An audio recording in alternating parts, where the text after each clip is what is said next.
Hi everyone, I'm Steve, here again with Brian Sanchez. As you know, if you've been watching the channel, Brian is a personal trainer at Fitness for 10 in Carson City. You can check out Fitness for 10, all the classes and things that they do at the fitnessfor10.com website, and then just go to the Carson City location.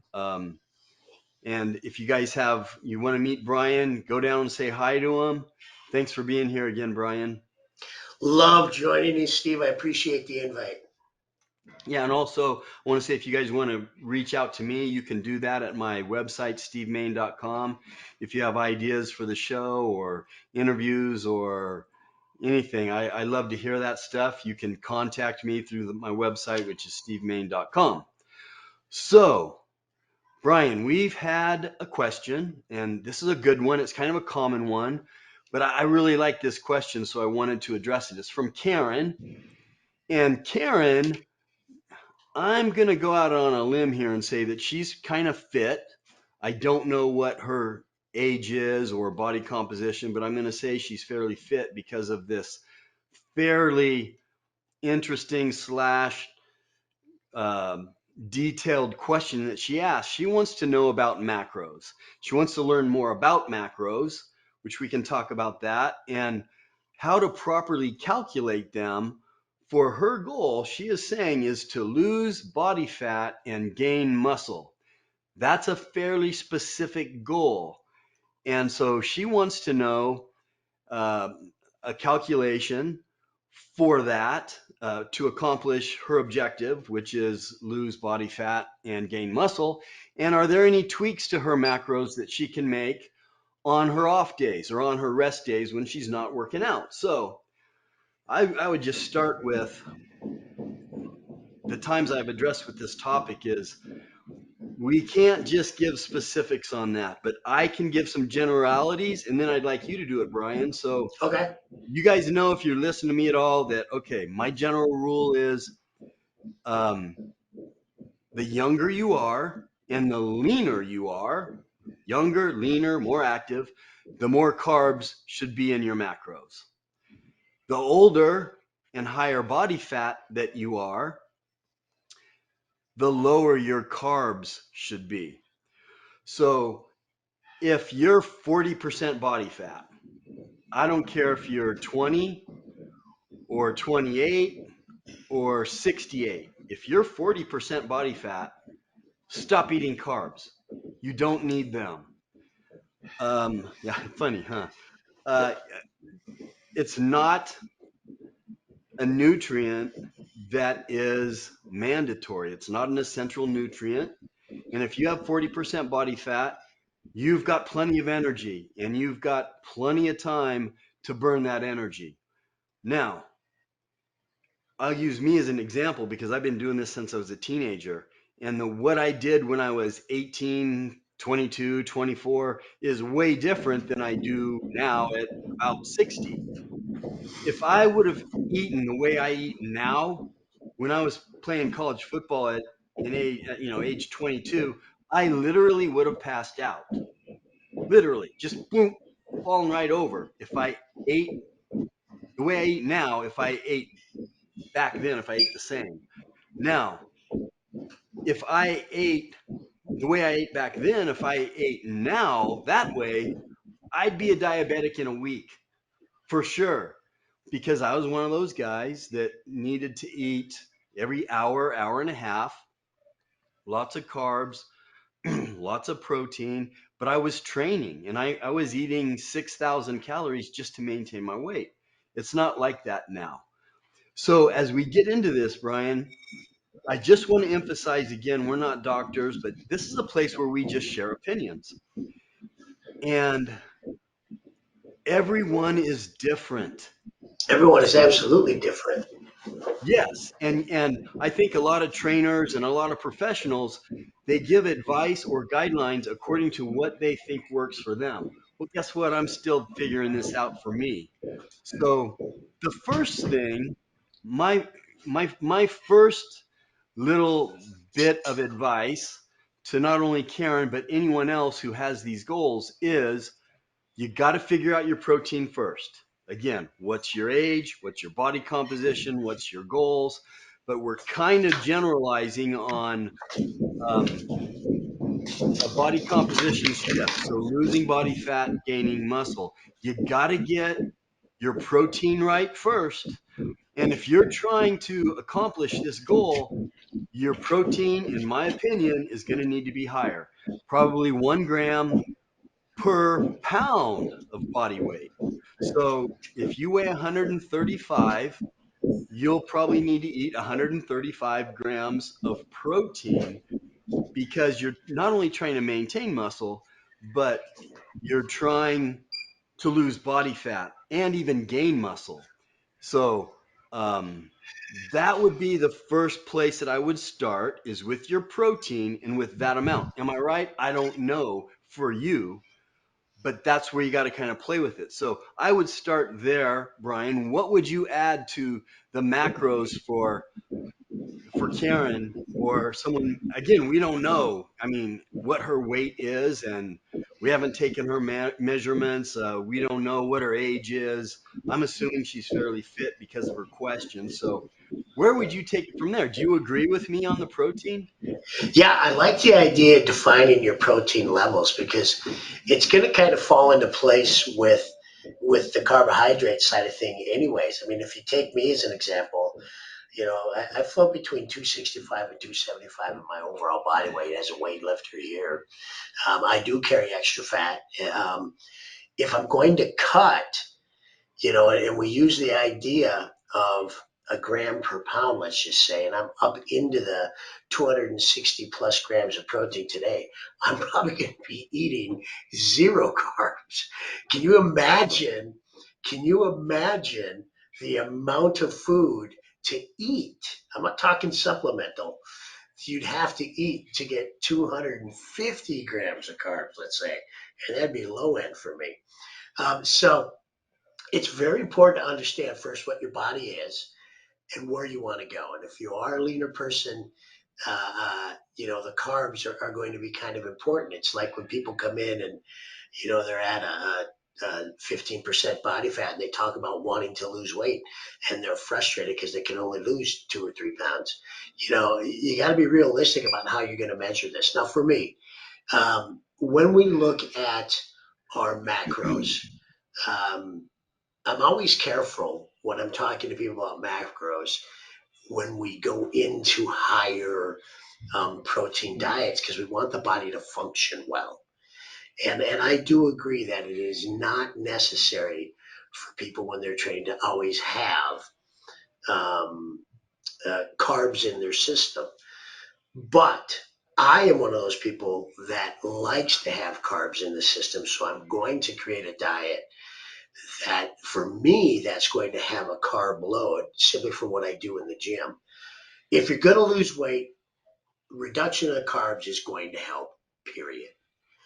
I would think that on average, if you're looking at doing this, let's say you are a 135-pound person, we won't go male or female, and this is just off the hip, everybody.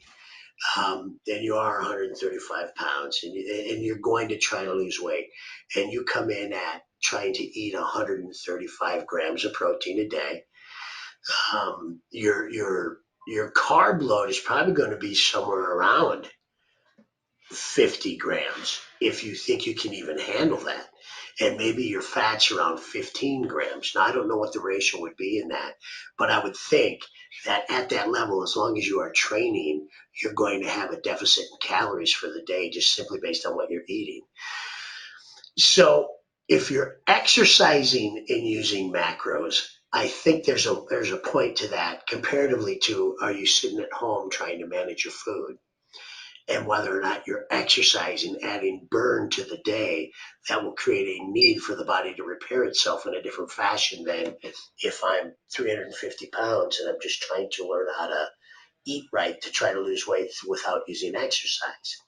Without getting into a whole different lot of angles, um, protein is paramount, period. Um, if I'm on a 3,000 calorie diet to cut, I'm going to attempt to probably get into the to meals of around 900 to 1,000 calories a day. Um, and in that zone, if I'm going to cut, I'm going to be predominant protein. I'm going to have probably at least 60% of what I've got coming in under the protein zone. And I would probably go somewhere in the neighborhood of about a 30% carbohydrate and maybe a 10% fat. And I know for me, that should work. And my carbohydrates aren't going to be simple carbs. They're not going to be flour based products. My carbs, because you know how I am about, I like the vegetables and the fruits. There's two reasons for that. My carbs are going to be from plant based products. Um, but at the same time, for the fiber load, because of the increase of protein.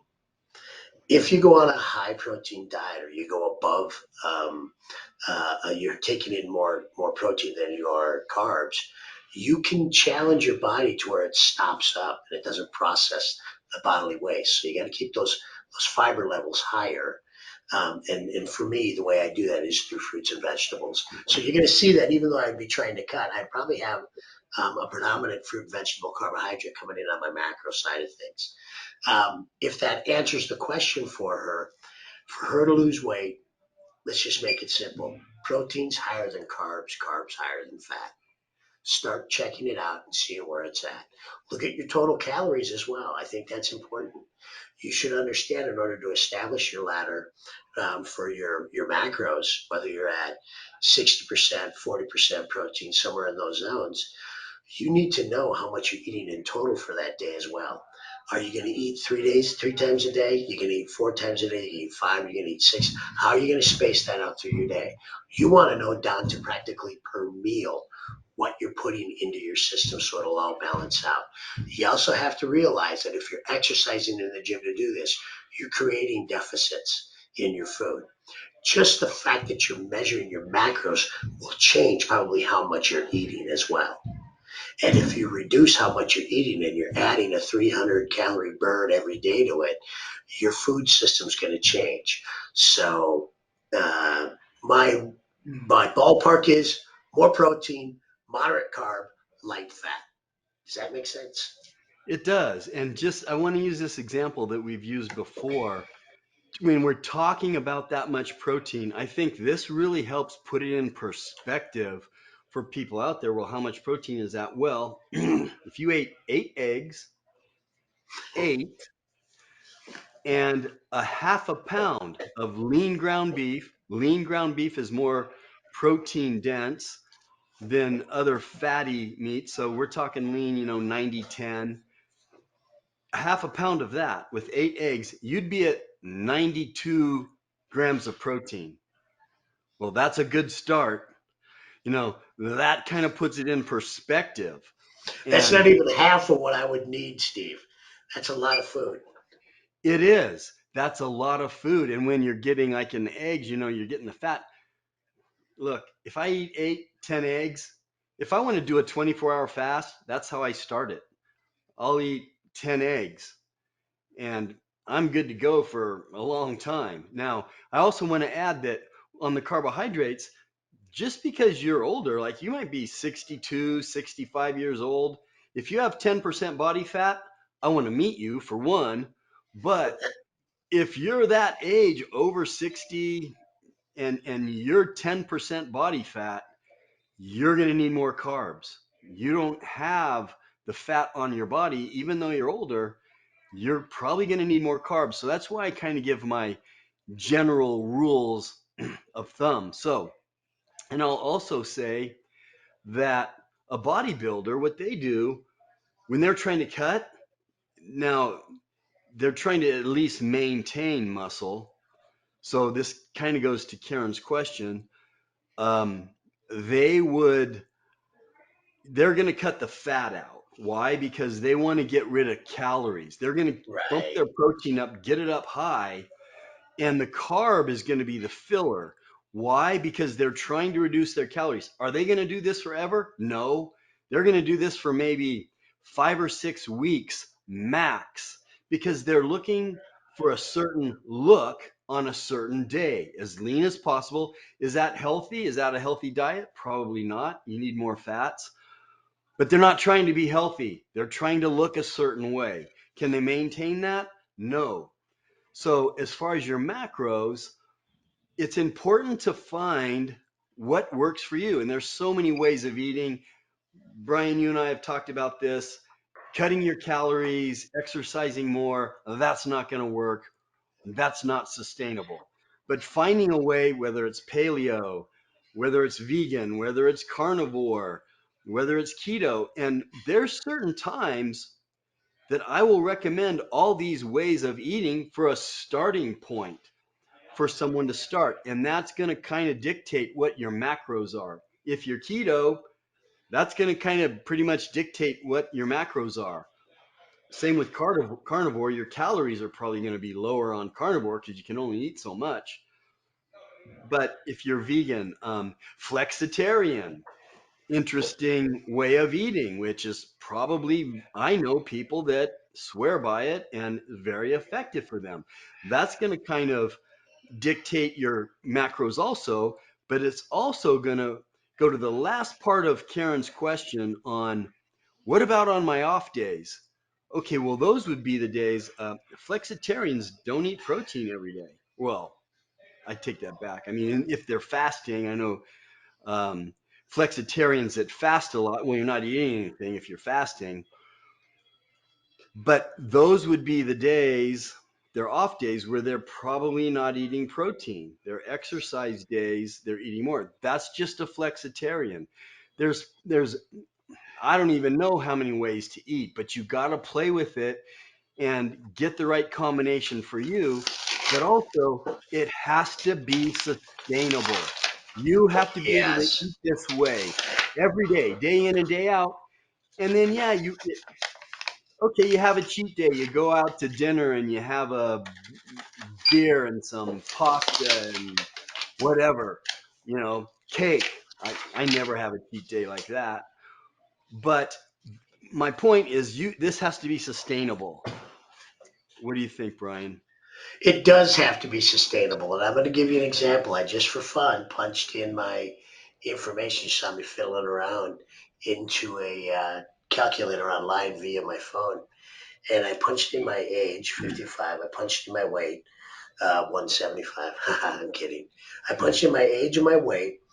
And all it says was it asked your age, your weight, and what your overall goal was. And I punched it in. And what I got back was 120 grams of protein, 75 grams of carbs, and 25 grams of fat for my day, which puts us into higher carbs or higher protein, moderate carbs, lower fat. Interestingly enough, uh, I don't think that would work for me in my weightlifting regimen at all. So this to me is if I'm sitting at the house and I'm not going to do anything, that's what it recommends for my age and weight. So you have to really know what you got dialed in on, what you're going to do and how you're going to do it. You have to know your goals. There's way more just besides the whole what do I do and how do I sustain it? And then on my days off, how am I going to eat? Well, if you're not active and you're still managing your same macro workout diet plan and you're not doing any burning of calories for the day outside of what your daily expenditure of calories is, you might be defeating what you're trying to do. So you may have to make those adjustments. Get with your coaches, talk to a nutritionist, get with your trainers, talk to the people that do this for a living and really understand it and define it for you as an individual. And I'm always experimenting on myself. I'm checking my glucose twice a day, my ketone levels. I want to know how much body fat or what percentage of fat I'm burning compared to what's my glucose level, when's it go up, what foods, if I ate this type of protein, I took whey protein, what did it do to my glucose? Again, different at my age than someone who's 25. So I'm that intense on this stuff, but I still can't tell you this is exactly what you just punched in there. I'm going to say off the top of my head, your protein was going to be probably a little low, and It's under half of what I would expect. not only I'd say your carbs are fine. Would it come in at 75? That's Yeah, yeah. fine. net carbs, that's a decent amount. It's low. Again, if you're 25 years old and you have 10% body fat, you're going to want your carbs up around 300 grams, probably. But I also say what it punched out for you there was the fat was a little low too. Fat is important, and fat makes your body works. It affects your hormones, all that stuff. So I'm just trying to think if there's anything. Hopefully that helps, Karen. I'd love to know more about her because it sounds like she's knows what she's doing. I mean, you can just tell from the question about, what should my macros be on my off days. That's not a question you just get from a beginner, is it? No, in fact, Karen, if you take a look at this and you're watching this, shoot us some information about you. Your age, your body size. When we talk about your weight, if you know your body fat, please let us know. Talk about what your exercise regimen is daily, and if we can get in, what your eating system is currently, we could really get you some pretty defined answers on that. And I think it would be interesting to share with everybody based on your Yeah, information. I think that'd be fun for all of us and you. it would be very beneficial. So Karen, if you're listening to this, give us some more information. And because now, are we going to be right out of the gate? No. But as we modify and talk to you about, okay, what's happening, um, we can kind of adjust these things to hit your goals. And it'd be interesting to see what happens in 2 months. What happens by, okay, let's try cutting this a little, cutting that a little, and Brian may do it differently than me, but that's the beauty, I think, of this channel, is that we're just throwing a lot of opinions out there. And there's doctors that I listen to that I really, really respect, but then there'll be something I'm going, you're nuts. I'm listening to a doctor. I really like a lot of his material and content, but then he says, you need 30 grams of protein. What?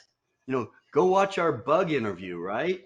You know, you think you only need 30 grams of protein, go find that one. Bugs have protein too, right? Right, right. So that'd be great. Maybe we hear from Karen. So anything else that you would add, Brian? Nah, I think we kind of hit it with what we know.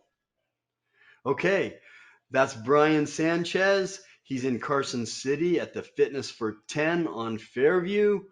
Go say hi to him if you're in the area, and we will see you next time. Thanks for being with us, Brian. Take care, everybody. Thanks, Steve.